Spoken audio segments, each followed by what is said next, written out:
Mahmood Rally is being held at a time when the basic tenets of our Constitution are facing a series of threats from the people who are at the helm of affairs at the center.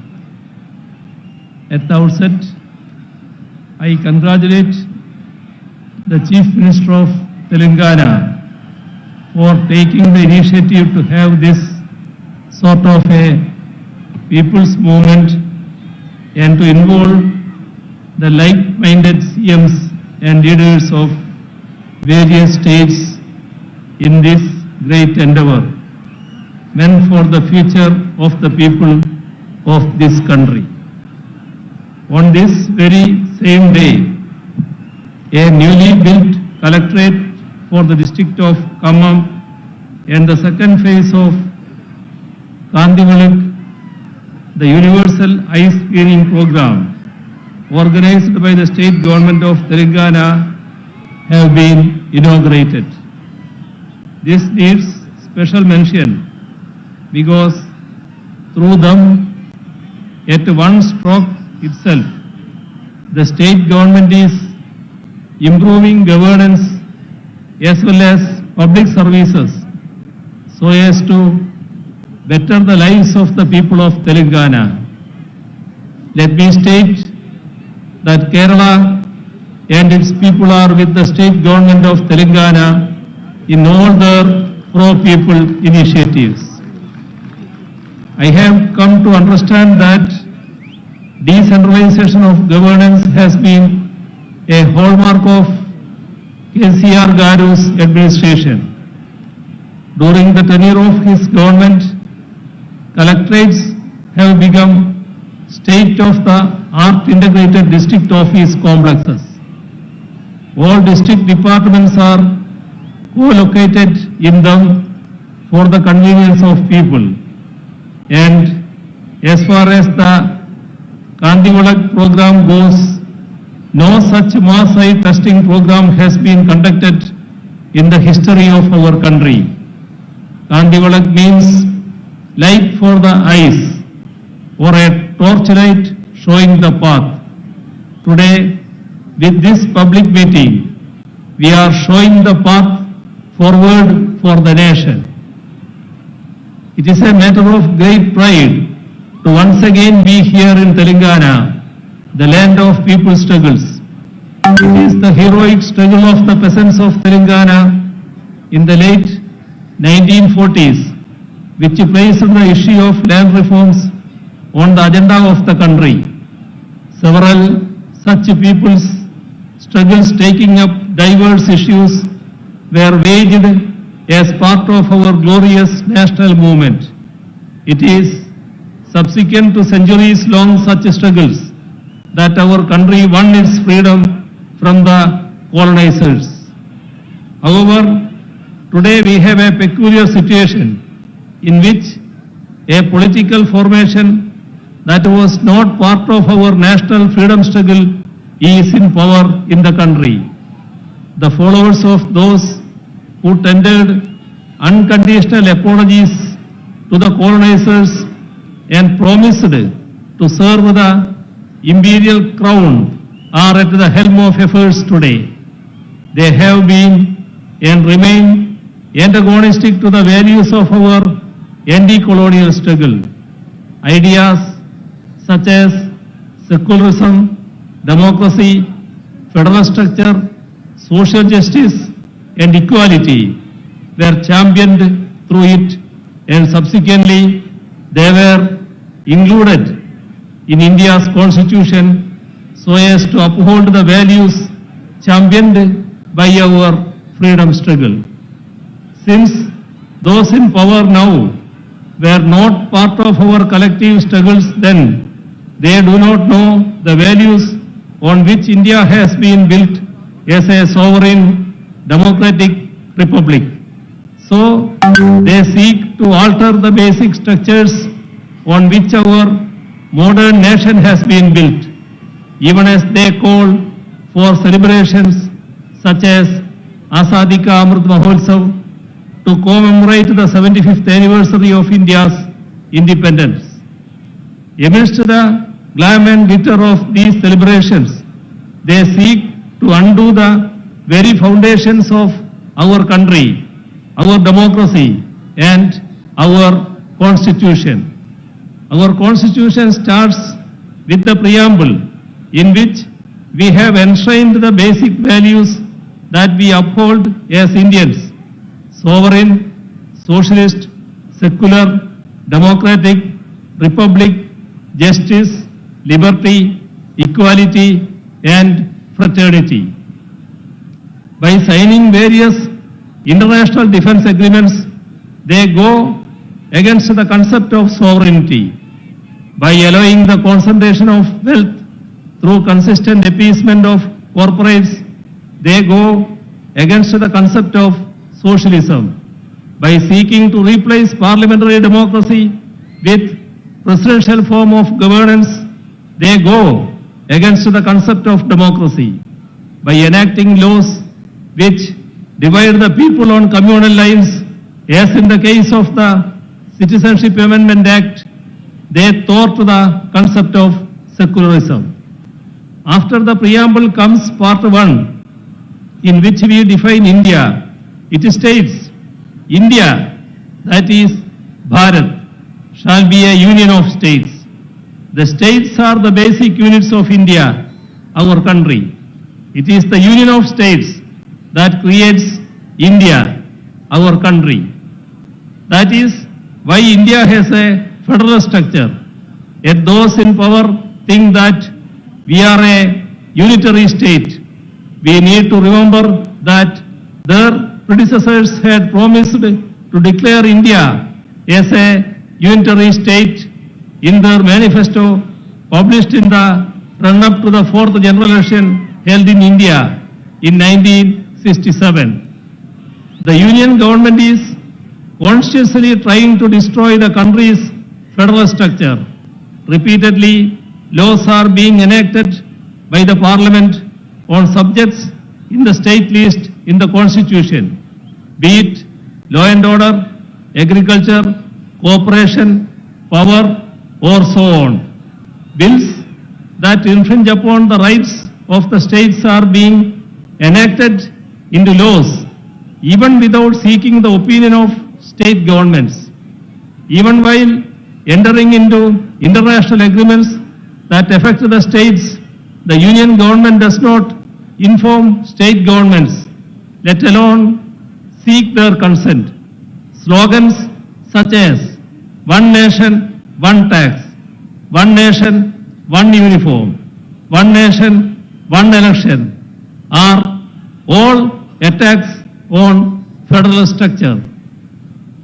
When states try to mobilize resources through additional alternative sources, the Union intervenes and sabotages such moves. On the one hand, the right to avail loan is curbed, and on the other, the additional resources are sealed. Along with this, the funds that are made available to the state by the Constitution too are denied. Such attacks are most acute in the states that are ruled by governments that are opposed to the BJP-RSS combine ruling the Union. We are seeing it in Telangana as well as in Kerala. Attacks against the states' rights and powers are being carried out even by politically misusing the office of governor. Widespread efforts are on to take control of the higher education sector through the governors in their capacity as chancellors. Assent to legislations that have been enacted by the state legislatures are being withheld. Such affronts on the supremacy of state legislatures weaken not just our federal structure, but even our democracy too. Democracy should be protected if the values that we fought for are to be secured. We do not have any option but to resist these moves more unitedly. The weakening of our parliamentary democracy is evident in the way in which our parliamentary norms and precedents are being bulldozed. Bills are being passed without adequate discussions or calling for division in the parliament, and this weakens our parliamentary democracy. All ethics and norms of democracy are being violated. Governments that have come to power in the states by winning a majority in the assembly elections are being toppled through horse trading. Such unethical efforts to form governments in the states weaken the very foundations of our democracy, which is based on a multi-party system. Such a multi-party system is essential if we are to preserve and promote our diversities while remaining united as one. Unity in diversity is the most cherished of India's ideals. It is what has defined us as a nation right from the days of our freedom struggle. India's varied languages are the expressions of our diversities. Our mother tongues are part of our cultural identities. However, efforts are on to portray Hindi as the national language while sidelining all our native languages, be it Telugu or Tamil or Kannada or Malayalam or Bengali or Odia or Assamese or Punjabi or Urdu or Gujarati or Kashmiri and so on. Imposing Hindi by doing away with our mother tongues will affect the integrity of the nation. Even the independence of our judiciary is being attacked. The statement of the 2.2% to 0.8% infrastructure sector has declined from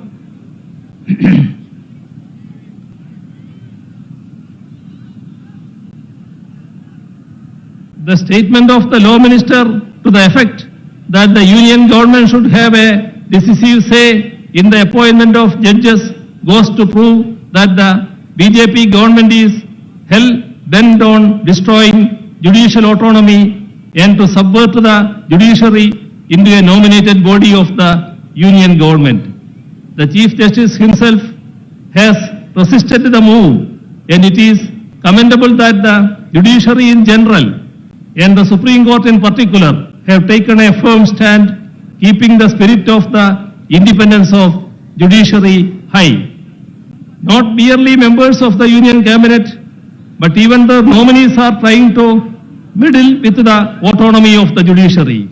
Last week, the Vice President attacked the Supreme Court for striking down the NJSC Act of 2015. He even went on to say that he does not agree with the restriction imposed by the Supreme Court, which ensures that the Parliament cannot amend the basic structure of the Constitution.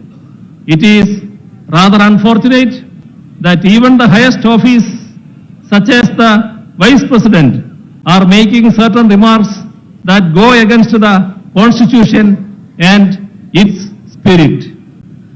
India's identity as a democratic and secular country was molded in the fire of our anti-colonial struggle. The concept of India that is inclusive of different languages and cultures emerged during our national movement. Right now, these very characteristics of India are under a grave threat. The threat is posed by the present generation of those who were sycophants of the empire but betrayers of our struggles. It was those betrayers who murdered the father of our nation. Gandhiji, a practicing Hindu, was killed by the proponents of Hindutva. That is ample proof that Hindutva is not the same as or even related to Hinduism. The religion resorting to Hindutva efforts are on to create communal polarization in the country. By creating polarization A last-ditch effort is being made to diffuse the public anger against the misplaced policies of the Union government. The fallout of such anti-people policies are there all around us. Public sector enterprises, which are the wealth of the nation, are being sold off. In the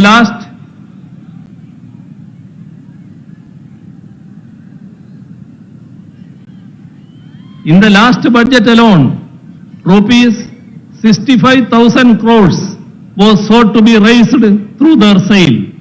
They say that they do not have money to provide relief to the ordinary people, but they have written off corporate loans to the tune of rupees 11 lakh crores in the last 5 years alone.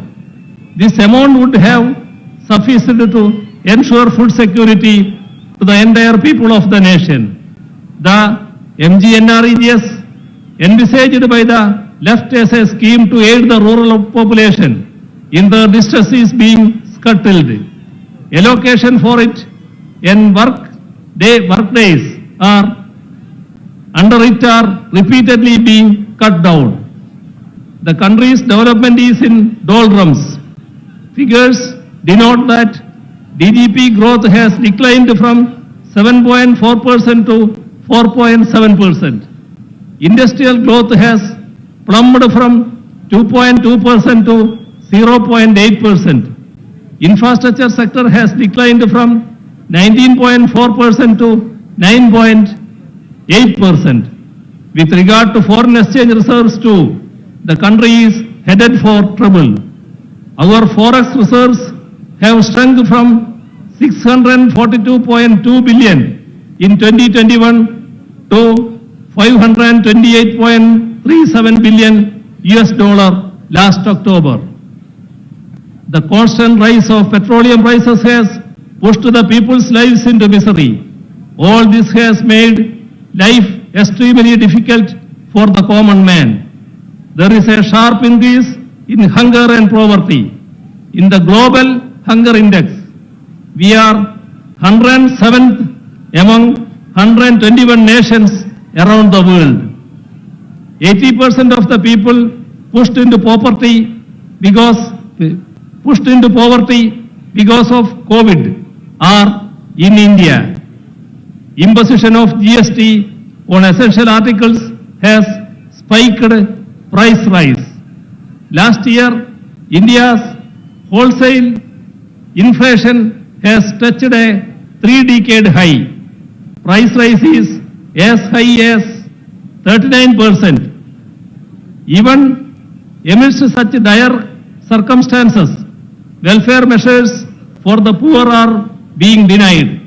Atrocities are being committed against minorities, women, SCs and STs. The idea of equality is given a go-by. Laws such as CAA, which seeks to alter our secular polity into a religious state, are being introduced. The main issues of the ordinary and the poor are related to their livelihoods. To create better living conditions, we need to forge the unity of the ordinary and the poor. People's unity has to emerge against the communal agenda that seeks to divide us. It is our duty to resist the backward march of our nation. As far as Kerala goes, we are resisting both communalism